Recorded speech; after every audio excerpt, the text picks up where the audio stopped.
Semua, perkenalkan saya Bayu. Kali ini kita akan membahas kisah horor yang dialami oleh narasumber kita. Perkenalkan, di samping saya ini ada Mbak Lita. Halo Mbak Lita, apa kabar? Alhamdulillah baik. Nah, Mbak Lita ini akan berbagi kisah horornya pada kita semua. Tidak sabar mendengarkan ceritanya. Langsung saja kita masuk ke ceritanya.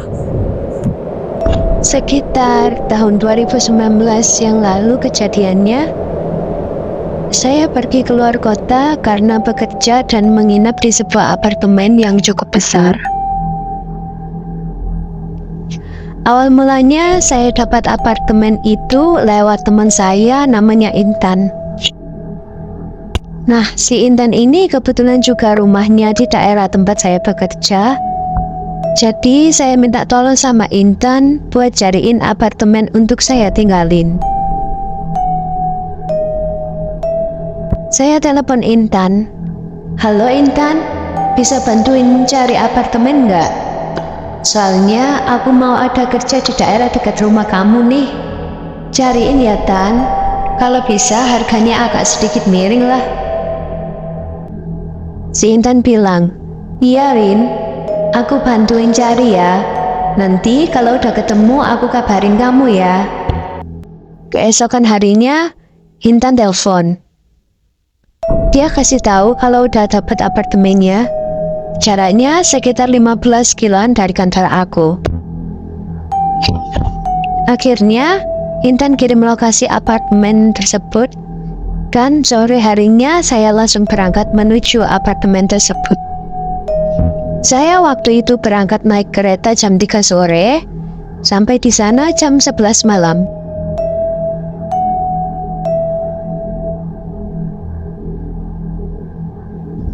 Turun dari stasiun, saya langsung pesen Grab. Di dalam Grab, drivernya nanya, Neng mau nginep di apartemen Gading sendirian? Iya pak, saya sendiri aja. Drivernya nanya lagi, yang benar Neng? Iya pak, ada apa ya emangnya? Oh gak apa-apa kok Neng, hati-hati aja ya, jawab pak driver. Sempat bertanya-tanya pada waktu itu, ada apa sebenarnya? Kok driver sampai ngomong begitu? Dan sampai juga di apartemen sekitar pukul setengah 12 malam, saya turun dan drivernya bilang hati-hati untuk yang kedua kalinya. Terus saya jawab, Bapak sebenarnya ada apa ya? Tapi drivernya gak mau kasih tahu. Dia langsung pamit. Ya udah mbak, saya duluan ya. Iya pak, makasih ya. Saya makin penasaran lah itu. Waktu itu, saya lihat-lihat apartemennya dari depan. Saya lihat apartemennya lumayan bagus, lumayan luas juga. Tapi saya kayak ngerasa, kalau di belakang saya itu ada orang yang berdiri ngikutin saya. Saya merinding dan tanpa berlama-lama, saya langsung masuk ke lobi. Di dalam lobi, ada resepsionis namanya Pak Rudi. Di sana saya negosiasi harga sama beliau. Dan betapa kagetnya kalau harga apartemen yang dikasih Pak Rudi itu benar-benar sangat murah. Kalau saya pikir, apartemen sebesar ini kok murah banget sih ya? Apa nggak rugi? Tapi mungkin ini emang rezeki saya. Akhirnya, Pak Rudi kasihlah itu kunci kamar. Dan pada saat itu, saya kedapatan kamar nomor 24 di lantai atas sendiri. Jadi, posisi kamar saya itu dekat sama tangga. Dan di sebelah kamar saya itu ada satu kamar lagi. Jadi, dua kamar ini langsung menghadap ke balkon. Setelah berkemas-kemas, saya langsung mandi dan pengen cepat istirahat karena udah capek banget waktu itu habis perjalanan. Pada saat mandi, saya ngedengar ada orang yang ketuk-ketuk pintu kamar saya. Ketukannya itu sebanyak 3 kali. Saya bilang, Iya, sebentar. Saya lagi mandi. Tapi diketuk lagi itu. Akhirnya saya keluar buat mastiin. Tapi pas saya buka pintu, ternyata nggak ada siapa-siapa di luar. Dalam hati saya, mungkin itu Pak Rudi atau security kali ya. Besok aja deh saya tanyain sama orangnya. Tengah malam, sekitar jam 2, saya yang udah tidur tiba-tiba kebangun karena di kamar sebelah saya dengar ada suara kuku yang cakar-cakar dinding kamar. Akhirnya saya berangkat kerja jam 7, sampai rumah jam 9 malam. Jadi, pada saat itu, akses naik turun apartemen itu kita pakai tangga ya Bang. Nah, pas saya udah naik tangga yang menuju ke kamar saya, tiba-tiba saya ngelihat ada perempuan rambutnya sebahu, pakai dress pendek, lagi berdiri di depan saya, sambil jalan menuju kamar yang bersebelahan sama kamar saya. Dalam hati saya, mungkin mbak itu yang nempatin kamar sebelah. Sampai itu, di lantai paling atas, si mbaknya itu udah gak kelihatan, udah gak ada. Saya pikir dia udah masuk duluan ke kamarnya.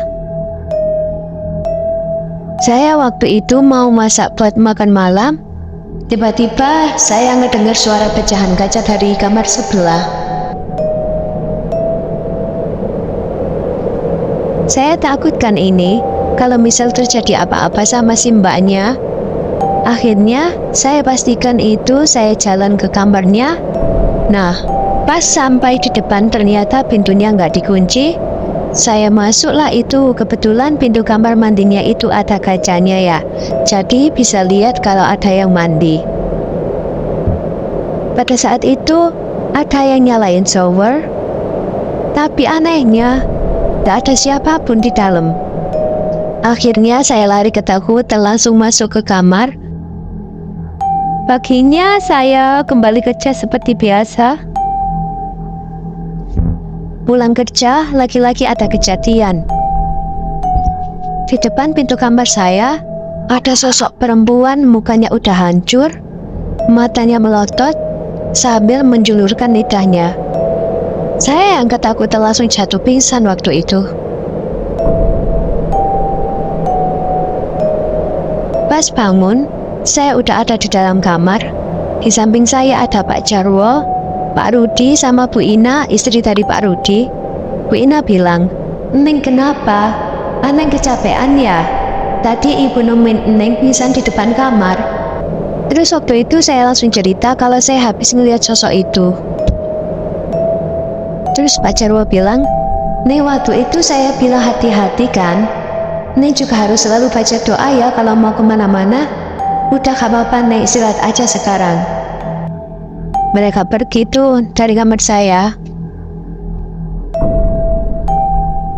Saya yang ketakutan langsung lari ke kamar sebelah dengan tujuan biar ada yang temenin saya.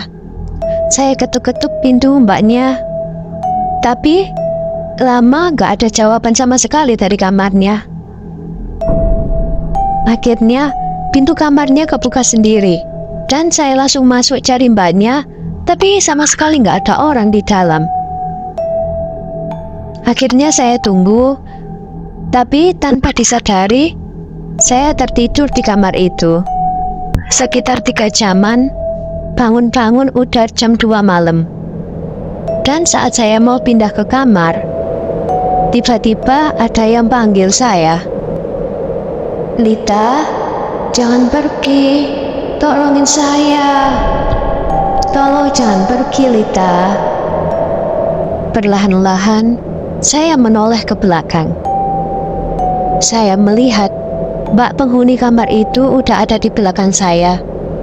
Lah, kapan masuknya? Di dalam hati saya. Dan lebih mengejutkannya lagi, saat saya menatap wajah mbak itu, tiba-tiba wajahnya berubah menjadi sosok yang sangat menyeramkan. Dan sosoknya itu persis seperti apa yang saya lihat tadi. Sosok yang menjulurkan lidahnya dan matanya melotot. Saya takut. Saya berteriak dan lari sekencang-kencangnya. Dan saya memaksa Pak Rudi buat cerita. Pak, ada apa ini sebenarnya? Kenapa sosok itu terus mengganggu saya? Siapa perempuan itu?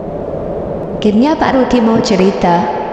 Kalau selama ini perempuan yang ganggu saya itu namanya adalah Tias. Tias dulu tinggal di kamar apartemen sebelah saya dan meninggal karena bunuh diri. Dan sejak saat itu, arwahnya tidak pernah tenang. Dia selalu gentayangan dan menghantui semua penghuni apartemen, termasuk saya.